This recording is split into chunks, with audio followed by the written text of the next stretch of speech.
Hi everyone, welcome to my channel and welcome to my mini blog. তো আজকের ভিডিওটা হচ্ছে শিবরাত্রির দিনে।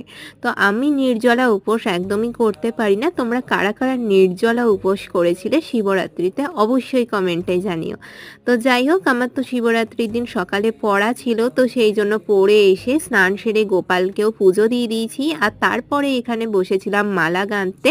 আর তারপর ঝটপট রেডি হয়ে নিয়েছি, আমি, মা আর ঠাম্মা মিলে এখন যাচ্ছি মন্দিরে শিবের মাথায় জল ঢালতে।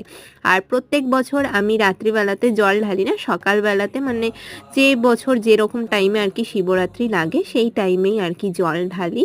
তো যাই হোক, সেই রকমভাবে মানে যতটুকু পারি ততটুকুই আর কি শিবরাত্রি ব্রতটা পালন করার চেষ্টা করি।